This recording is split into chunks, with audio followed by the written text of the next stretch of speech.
예, 이번 시간에는 우리 그 1장의 11번 문제부터 풀어보도록 하겠습니다. 그 11번이 일종은 뭐 데이터 분석 기법으로 고객 관련 데이터에 숨겨진 규칙이나 패턴을 찾아내는 뭐 그런 어떤 기술적인 용어를 이제 말을 하는 건데요. 이제 정답은 이제 데이터 마이닝입니다. 뭐 솔직히 뭐 데이터 마이닝은 그 기술 정보 쪽을 이제 전공하신 분들이 뭐 해야 되는 거기 때문에 우리가 이제 경영을 전공한 사람 입장에서 이 데이터 마이닝을 이용해 가지고 어떤 패턴을 막 찾아내고 프로그램을 짜고 막 이러지는 못하죠. 예. 그러니까 결국은 그냥 용어만 알고 있으면 되는 겁니다. 우리는 그냥 용어. 그냥 뭐 어떤 그냥 예를 뭐 데이터만 많으면 뭐 합니까? 그 데이터에 숨겨져 있는 여러 가지 어떤 패턴을 찾아내야죠. 그래서 패턴을 찾아내서 이 고객은 이런 어떤 구매 패턴을 보이고 있구나. 그러면 그것에 맞게끔 우리가 그 마케팅 프로그램을 실시해야 되겠구나. 라는 것을 갖다가 알고자 하는 그런 어떤 데이터 분석 기법이 바로 데이터 마이닝이다. 이렇게 보시면 되겠습니다. 그 다음에 이제 12번 보겠습니다. 시장 개척자 전략을 선택한 기업이 후발 진입 기업에 비해 가지는 이점을 네 가지 쓰시오. 그 시장 진입 시점에 따라 가지고요, 우리는 시장 개척자 전략이 있고요. 그 다음에 이제 후발 기업이 있습니다. 뭐 예를 들어서 그 시장 개척자라고 한다면 이제 스마트폰을 처음으로 만들어낸 애플이 있겠고, 후발 기업이라고 한다면 이 스마트폰을 따라간 삼성이 있을 수 있겠죠. 자, 그러면 시장 개척자인 경우에 그 이점은 뭐냐라는 겁니다. 이점. 첫 번째가 가장 매력적인 세분 시장과 경쟁적 포지션의 선점이다라는 거죠. 그래서 우리가 저기 애플 같은 경우도 보게 되면 스마트폰이 처음 나왔을 때 애플 그러면 혁신적인 기업. 그래서 그 애플이 원하는 그런 어떤 그 고객들로부터 이제 포지션을 갖다가 얻을 수 있었다라는 겁니다. 그 다음에 두 번째는 시장에서의 게임률의 결정입니다. 애플이 이제 아이폰을 만들어내면서 아이폰의 어떤 품질이라든가 가격이라든가 어떤 아이폰의 어떤 구성 내용이라든가 이런 것들이 다 그 스마트폰의 어떤 표준이 되었다라는 겁니다.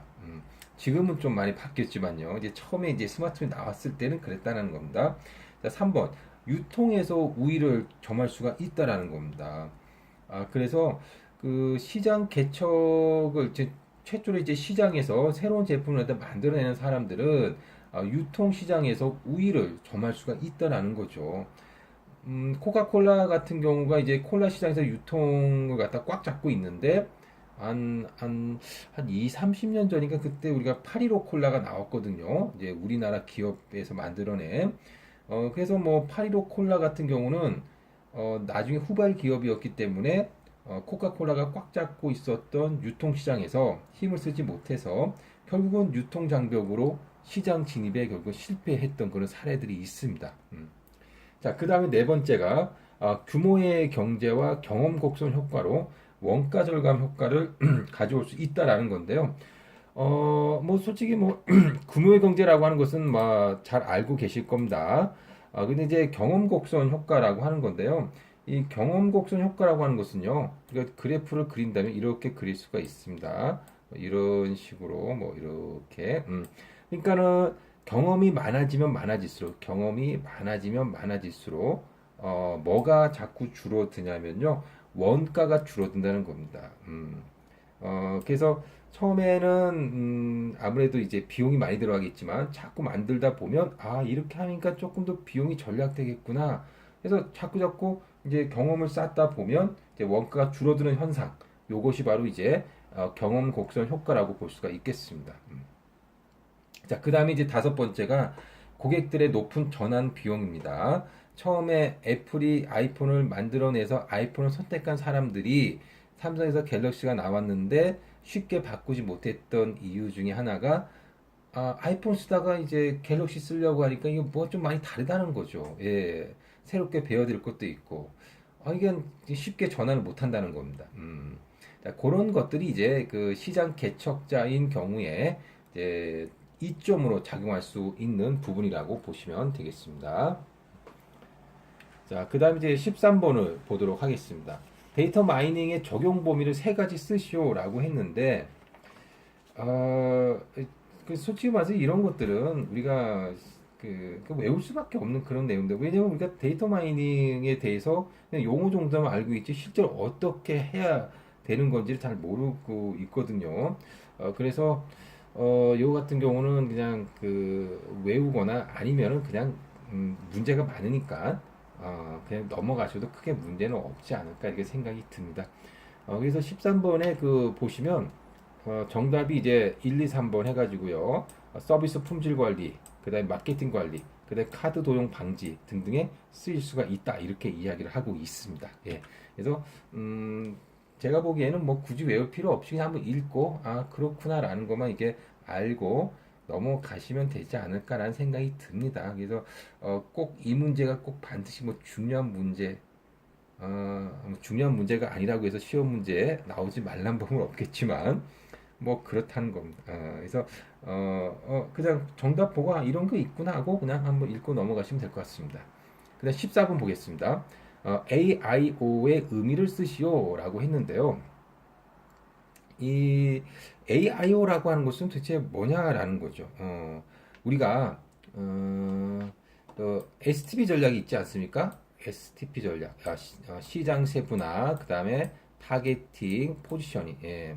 그래서 이제 세그멘테이션, 그다음에 타겟팅, 그다음에 포지셔닝, 요것이 바로 이제 STP 전략이고요.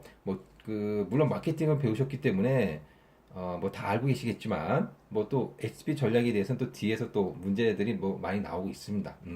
자, 그때 가서 또 다시 설명을 드리겠지만 어쨌든 우리가 마케팅 전략이라고 한다면 일단 먼저 STP를 한다는 거죠. STP 전략을 쓴다는 거죠. 자, 그러면 시장 세분화를 이제 제일 먼저 한다는 거. 시장 세분화를 이렇게 하는데 이 시장 세분화를 하는 어떤 변수들이 있다는 겁니다. 여기 보시면 시장 세분화를 하기 위한 변수들이 있는 거죠. 거기 보니까 뭐 지리적 변수, 인구 통계적, 심리 분석적, 행동 분석적 이런 변수도 있다는 거죠. 뭐 지리적으로 우리가 시장을 세분할 수 있지 않겠습니까? 뭐 지역에 따라서, 예.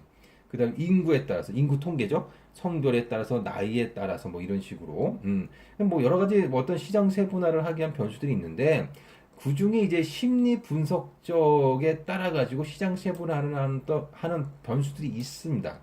이런 심리 분석적 변수들은 어떤 것들이 있냐면 라이프 스타일에 따라서 사회 계층에 따라서 개성에 따라서 관심에 따라서 뭐 이런 식으로 이제 우리가 이제 시장 세분화를 할 수 있다라는 거죠. 그래서 이 심리 분석적 변수 중에서 특히 라이프 스타일, 예, 라이프 스타일, 이 라이프 스타일이라고 하는 것은 도대체 어떻게 그 시장을 세분화하는 거냐? 라이프 스타일은 사람들의 활동, 관심, 의견을 기준으로 세분한다라는 겁니다. 자, 이 활동이라고 하는 것은 이제 이렇게 쓰죠. 액티비티. 그래서 ACTI, VITI입니다. 그래서 뭐 제일 처음 글자가 A가 나오는 겁니다. 그 다음에 관심입니다. 관심. 관심은 인터레스트죠. 그래서 인터레스트는 I로 시작하죠. 예, I로 시작합니다. 그래서 I가 나오고요. 그 다음에 의견입니다. 의견. 의견은 이제 오피니언이죠. 오피니언.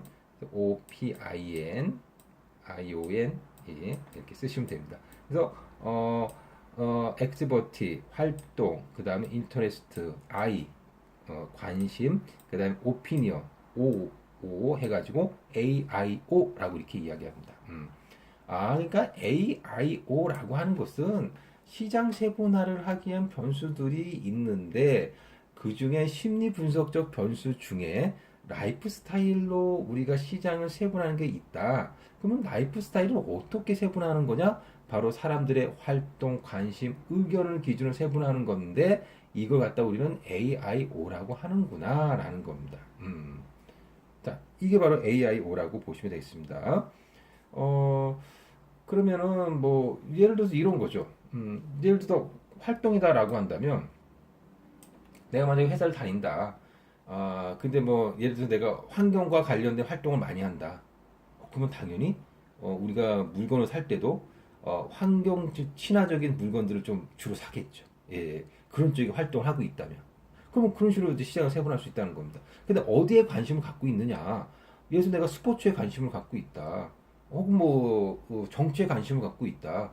뭐 여러 가지 관심을 갖고 있겠죠. 예. 그럼 그거에 맞게끔 또 시장을 세분할 수 있다는 겁니다. 그다음에 의견. 뭐 예를 들어서 내가 뭐 진보적인 어떤 정치적으로 봤을 때 진보적인 의견을 갖고 있는지 아니면 보수적인 의견을 갖고 있는지에 따라 가지고 이제 구매하는 어떤 제품이 또 달라질 수도 있고 하기 때문에 뭐 이거에 의해 가지고 이제 시장을 세분화시킨다 뭐 이런 이야기입니다. 이게 바로 AIO라고 보시면 되겠습니다. 자, 그다음에 15번 보겠습니다. 15번. 기존의 고객 리스트 중에서 판매 목적에 맞는 우량 고객만을 추출하는 것을 뜻하는 용어를 쓰시오라고 있습니다. 이걸 우리는 리스트 스크리닝이라고 합니다. 스크리닝. 그래서 이제 여기 보시면 이제 스크린이라고 하는 것은 우리가 뭐 영어라는 그런 뭐 뜻도 있지만 이 스크린이라고 하는 것은 이제 선별하다라는 뜻이 있습니다. 그래서 고객 목록을 선별하는 겁니다. 그래서 어떤 새로운 제품이 나오면 이 제품을 쓸만한 그런 이 제품을 사용할 만한 어떤 고객들의 리스트를 갖다가 이제 선별하는 거죠. 이걸 갖다 우리는 리스트 스크리닝이라고 하는 거고, 그 다음에 이제 참고적으로 이제 반대 개념으로 제가 그 밑에다 적어놨습니다. 리스트 클리닝입니다. 클리닝이라고 하는 것은 이제 깨끗하게 하다 보면 청소하니까 없애버리는 거죠. 그러니까. 그래서 이제 고객 리스트 중에서 뭐 좀 많이 지났거나 뭐 별 반응이 없는 고객들은 없애버리는 거죠. 그동안 이제 우리 전화번호부도 그동안 연락이 없었던 친구, 예, 삭제하는 경우가 있지 않습니까? 예, 그런 거라고도 볼 수가 있겠습니다. 자, 15분까지 우리가 문제 풀었고요. 16번부터는 또 다음 강의에서 풀어보도록 하겠습니다.